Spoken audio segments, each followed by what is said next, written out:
Hello friends good morning Odisha. आज सकाळ बहुत गुड़े गुरुत्वपूर्ण खबर आसी जो खबर गुड़ी को आपण मैंने जाना निहाती दरकार।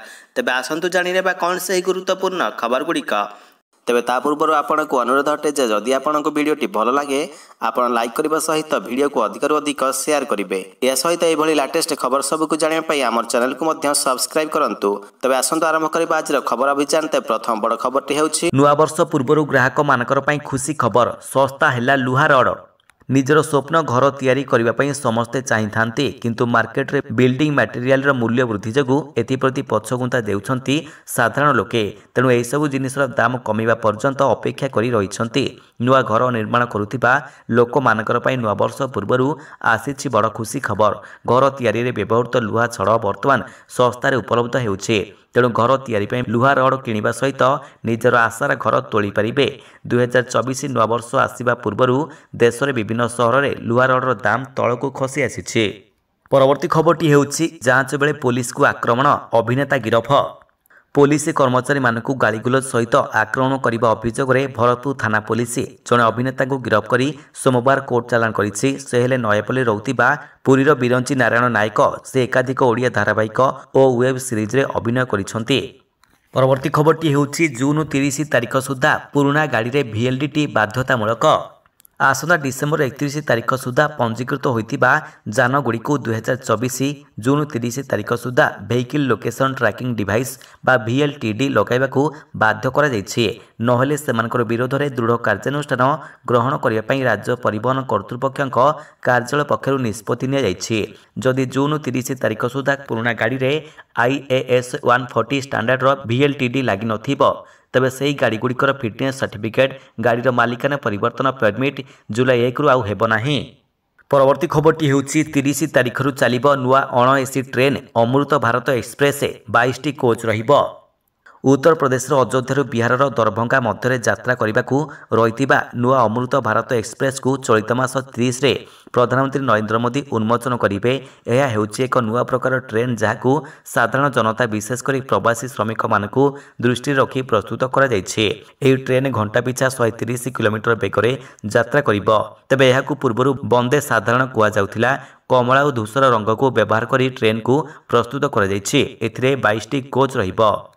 परवर्ती खबरटी हेउछि श्रीमंदिर सुरक्षा पाई गठन हेब स्वतंत्र बाटालियन मुतयन हेबे 1190 सुरक्षाकर्मी।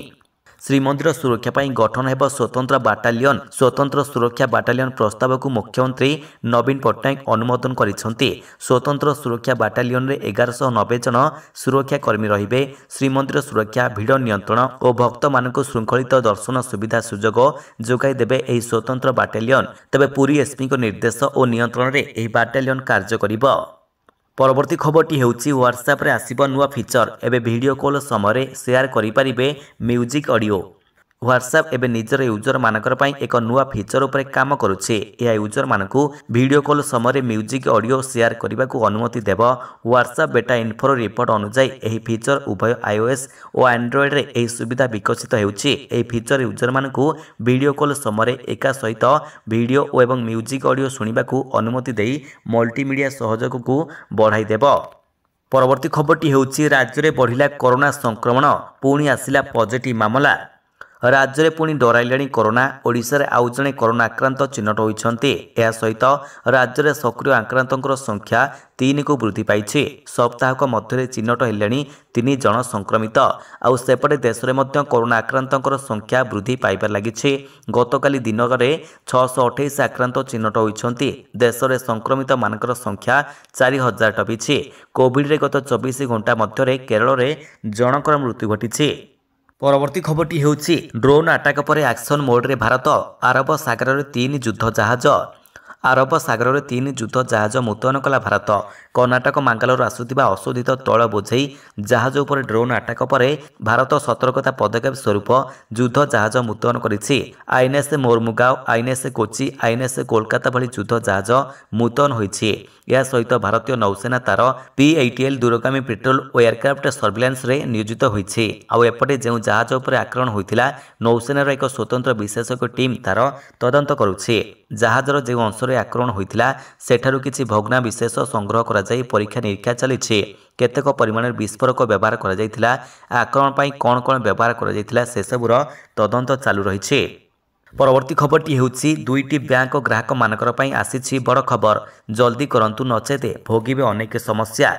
ଦେଶର ସର୍ବବୃହତ ସାର୍ବଜନୀନ କ୍ଷେତ୍ର bank state bank of India ଏବଂ ବ୍ୟାଙ୍କ ଅଫ୍ ବରୋଦା ଗ୍ରାହକଙ୍କୁ ଡିସେମ୍ବର 31 ତାରିଖ ସୁଦ୍ଧା ଏକ ନୂତନ ବ୍ୟାଙ୍କ ଚୁକ୍ତି ସ୍ୱାକ୍ଷର କରିବାକୁ କହିଛନ୍ତି। ତେବେ ସମସ୍ତ ବ୍ୟାଙ୍କ ସଂଶୋଧିତ ବ୍ୟାଙ୍କ ଲକର ଚୁକ୍ତିନାମା ଜାରି କରିଛନ୍ତି। ଗ୍ରାହକମାନଙ୍କୁ କଲ୍ କରିବା କିମ୍ବା ବାର୍ତ୍ତା ପଠାଇବା କିମ୍ବା ଇମେଲ ମାଧ୍ୟମରେ ବ୍ୟାଙ୍କ ପରିଦର୍ଶନ କରି ଚୁକ୍ତିନାମା ସ୍ୱାକ୍ଷର କରିବା ବିଷୟରେ ସୂଚନା ଦିଆଯାଇଛି। ତେବେ ସମସ୍ତ ବ୍ୟାଙ୍କ ଗ୍ରାହକମାନଙ୍କର ପାଇଁ ଷ୍ଟାମ୍ପ ପେପର ରଖନ୍ତି। ଏହି କାରଣରୁ ଆପଣ କେବଳ ତାହା କରିବେ ବ୍ୟାଙ୍କକୁ ଯାଇ ସାଇନ୍ କରିବାକୁ ପଡ଼ିବ ଏବଂ ଗ୍ରାହକମାନଙ୍କୁ କେବଳ ବ୍ୟାଙ୍କରେ ଆଧାର କାର୍ଡ଼, ପ୍ୟାନ୍ କାର୍ଡ଼ ଏବଂ ଫଟୋ ଦାଖଲ କରିବାକୁ ପଡ଼ିବ। ପରବର୍ତ୍ତୀ ଖବରଟି ହେଉଛି ଆସିଲା 2024 ପାଇଁ କେନ୍ଦ୍ର ସରକାରଙ୍କ ଛୁଟି ତାଲିକା। ଦେଖନ୍ତୁ ହଲିଡେ ଲିଷ୍ଟ। ଆସିଲା ନୂଆବର୍ଷର ଛୁଟି ତାଲିକା। ନୂଆବର୍ଷ ପ୍ରସ୍ତୁତିରେ ସମସ୍ତେ ଏହାରି ମଧ୍ୟରେ କେନ୍ଦ୍ର ସରକାର 2024 ପାଇଁ ଗେଜେଟ୍ ଛୁଟି ଲିଷ୍ଟ ଜାରି କରିଛନ୍ତି। କେନ୍ଦ୍ର ସରକାରଙ୍କ ଛୁଟି ତାଲିକାରେ ଏ ବର୍ଷ 17 ଦିନ ଅନିବାର୍ଯ୍ୟ ଛୁଟି ରହିଛି। 17ଟି ଅନିବାର୍ଯ୍ୟ ଛୁଟି ରହିଥିବା ବେଳେ 31ଟି ଅପସନାଲ ହଲିଡେ ରହିଛି। ପରବର୍ତ୍ତୀ ଖବରଟି ହେଉଛି ଏଣିକି ଅନଲାଇନରେ ଉପଲବ୍ଧ ହେବ ଯୁକ୍ତ 2 ଉତ୍ତର ଖାତା। ପ୍ରତ୍ୟେକ କଲେଜକୁ ମିଳିବ ସ୍ୱତନ୍ତ୍ର ଆଇଡି ପାସୱାର୍ଡ। ଏଣିକି ଯୁକ୍ତ 2 ପରୀକ୍ଷାର ଉତ୍ତର ଖାତା ଅନଲାଇନ୍ ମାଧ୍ୟମରେ ଉପଲବ୍ଧ ହେବ। ଛାତ୍ରଛାତ୍ରୀ ଉତ୍ତର ଖାତାରେ କେଉଁ ପ୍ରଶ୍ନ ଲାଗି କେତେ ମାର୍କ ପାଇଛନ୍ତି ତାହା ଜାଣିପାରିବେ। ଫଳରେ ପୂର୍ବରୁ ରେଜଲ୍ଟ ପ୍ରକାଶ ପରେ ପିଲାମାନେ ଯେପରି କମ୍ ମାର୍କ ମିଳିଥିବା ଅଭିଯୋଗ କରୁଥିଲେ ଏବଂ ପରିଷଦକୁ ଦୌଡୁଥିଲେ ସେହି ସମସ୍ୟା ଆଉ ରହିବ ନାହିଁ। କଳା, ବିଜ୍ଞାନ, ବାଣିଜ୍ୟ ଓ ଧନ୍ଦାମୂଳକ ଶିକ୍ଷାର ଉତ୍ତର ଖାତା ମୂଲ୍ୟାଙ୍କନ ଶେଷ ହେବା ପରେ ଏବଂ ରେଜଲ୍ଟ ପ୍ରକାଶ ପାଇବାର 1 ସପ୍ତାହ ମଧ୍ୟରେ ଏହି ଉତ୍ତର ଖାତାକୁ ଅନଲାଇନରେ ଅପଲୋଡ଼ କରାଯିବ। ତେଣୁ ଏଥିପାଇଁ ପ୍ରତ୍ୟେକ କଲେଜକୁ ଏକ ସ୍ୱତନ୍ତ୍ର ଆଇଡି ପାସୱାର୍ଡ ଦିଆଯିବ। ସେହି ପାସୱାର୍ଡ ମାଧ୍ୟମରେ କଲେଜ କର୍ତ୍ତୃପକ୍ଷ ସେମାନଙ୍କର କଲେଜର ପିଲାମାନଙ୍କର ଉତ୍ତର ଖାତା ଦେଖିପାରିବେ। ପରବର୍ତ୍ତୀ ଖବରଟି ହେଉଛି ପୁରୀରେ ଇନ୍ଦ୍ରଦ୍ୟୁମ୍ନ ପୁଷ୍କରିଣୀର 20 ଫୁଟ ତଳେ ମିଳିଲା ସୁଡ଼ଙ୍ଗ। ସ୍ଥାନୀୟ ଅଞ୍ଚଳରେ ଜୋର ଧରିଲା ଚର୍ଚ୍ଚା। ପ୍ରାଚୀନ ଇନ୍ଦ୍ରଦ୍ୟୁମ୍ନ ପୁଷ୍କରିଣୀର ଗଭୀର ଜଳ ଖାଲି ହେବା ପରେ ଏକ ସୁଡ଼ଙ୍ଗର ସନ୍ଧାନ ମିଳିଛି। ପୁଷ୍କରିଣୀର ଉତ୍ତର ପାର୍ଶ୍ୱରେ ରହିଥିବା ପ୍ରାୟ 2 ଫୁଟ ଓସାର ଓ 3 ଫୁଟ ଉଚ୍ଚତା ବିଶିଷ୍ଟ ଏହି ସୁଡ଼ଙ୍ଗ କେଉଁଠିକୁ ସଂଯୋଗ କରୁଛି ତାହା ସ୍ପଷ୍ଟ ହୋଇପାରି ନାହିଁ। ଏହା ବାଲିରେ ପୋତି ହୋଇଯାଇଛି। ତେବେ ଆଶ୍ଚର୍ଯ୍ୟର କଥା, ସୁଡ଼ଙ୍ଗ ଯେଉଁ ପାର୍ଶ୍ୱକୁ ଦୃଶ୍ୟମାନ ହେଉଛି ସେହି ପାର୍ଶ୍ୱକୁ କୌଣସି ପୋଖରୀ କି ନାଳ ନଥିଲେ ବି ସୁଡ଼ଙ୍ଗ ଭିତରୁ ପାଣି ଝର ପଡ଼ିଥିବା ଦେଖିବାକୁ ମିଳିଛି। ଏହି ପୁଷ୍କରିଣୀର ପାଣି ନିଷ୍କାସନ ବାଟ ନା ଅନ୍ୟ କିଛି ତାକୁ ନେଇ ସ୍ଥାନୀୟ ଅଞ୍ଚଳରେ ଚର୍ଚ୍ଚା ଜୋର ଧରିଛି। ଏହାକୁ ଅଧିକ ଅନୁସନ୍ଧାନ ହେବା ଜରୁରୀ ବୋଲି ଅଞ୍ଚଳବାସୀ କହିଛନ୍ତି। ପରବର୍ତ୍ତୀ ଖବରଟି ହେଉଛି ନୟାଗଡ଼ରେ ମହାନଦୀର ଜଳରାଶିରେ ଲୁଚିଛି କ'ଣ ରହସ୍ୟ? ପାଣି ତଳୁ ମିଳିଲା ପ୍ରାଚୀନ ନାଗ ସାପ ମୂର୍ତ୍ତି। ନଦୀ ଉପରକୁ ଯେମିତି ଶାନ୍ତ, ଭିତରେ ସେତିକି ଗଭୀର। ତେବେ ଆମେ ଆପଣଙ୍କୁ ଏମିତି ଏକ ସ୍ଥାନ ବିଷୟରେ କହୁଛୁ ଯେଉଁଠି ପାଣି ତଳୁ ବିଭିନ୍ନ ସମୟରେ ମିଳୁଛି ବହୁ ପ୍ରାଚୀନ ବସ୍ତୁ। ମହାନଦୀର ଅଥଳ ଜଳରାଶି ତଳେ ଏଠି ଲୁଚି ରହିଛି ବଡ଼ ରହସ୍ୟ। କେତେବେଳେ ପ୍ରାଚୀନ ବସ୍ତୁ ତ ପୁଣି କେତେବେଳେ 500 ବର୍ଷର ତଳର ମନ୍ଦିର ବି ଠାବ ହୋଇଛି।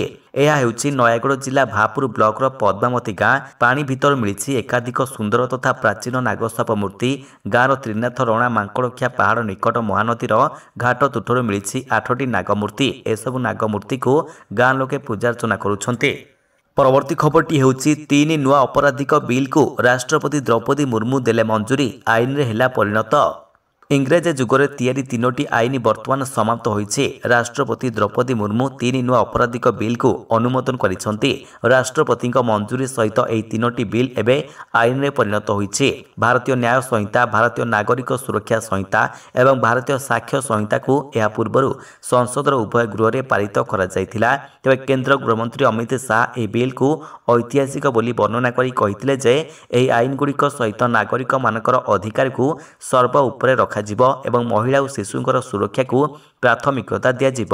ବର୍ତ୍ତମାନ ରାଷ୍ଟ୍ରପତିଙ୍କ ଅନୁମୋଦନ ମିଳିବା ପରେ ଏହି 3ଟି ବିଲ୍ ଆଇନରେ ପରିଣତ ହୋଇସାରିଛି। ପରବର୍ତ୍ତୀ ଖବରଟି ହେଉଛି ନୂଆବର୍ଷ ପୂର୍ବରୁ ପେଟିଏମ୍ ଦେଲା ବଡ଼ ଝଟକା। 1000ରୁ ଅଧିକ ଲୋକଙ୍କର ଗଲା ଚାକିରି। ବର୍ଷ 2023 ସରିବାକୁ ଆଉ ମାତ୍ର 6 ଦିନ ବାକି ରହିଛି। ସାରା ଦେଶରେ ବର୍ଷ 2024କୁ ସ୍ୱାଗତ କରିବା ଲାଗି ଜୋରଦାର ପ୍ରସ୍ତୁତି ଆରମ୍ଭ ହୋଇଛି। ଲୋକପ୍ରିୟ କମ୍ପାନୀ ପେଟିଏମ୍ ନୂଆବର୍ଷ ଆରମ୍ଭ ହେବା ପୂର୍ବରୁ ଏହାର କର୍ମଚାରୀମାନଙ୍କୁ ବଡ଼ ଝଟକା ଦେଇଛି। ପେଟିଏମ୍ର ପ୍ୟାରେଣ୍ଟ କମ୍ପାନୀ ପେଟିଏମ୍ 1000ରୁ ଅଧିକ କର୍ମଚାରୀମାନଙ୍କୁ ଛଟେଇ କରିଛି। ପେଟିଏମ୍ କଷ୍ଟ କଟିଂ ଓ ଏହାର ବିଜନେସକୁ ବ୍ୟବସ୍ଥିତ କରିବା ଲାଗି ଏହି ବଡ଼ ପଦକ୍ଷେପ ନେଇଛି। ତେବେ ଏହିଭଳି ଲାଟେଷ୍ଟ ଖବର ସବୁକୁ ଆପଣ ଜାଣିବା ପାଇଁ ଆମର ଚ୍ୟାନେଲକୁ ସବସ୍କ୍ରାଇବ୍ କରିବା ସହିତ ଭିଡ଼ିଓକୁ ଅଧିକରୁ ଅଧିକ ସେୟାର କରନ୍ତୁ। ଧନ୍ୟବାଦ।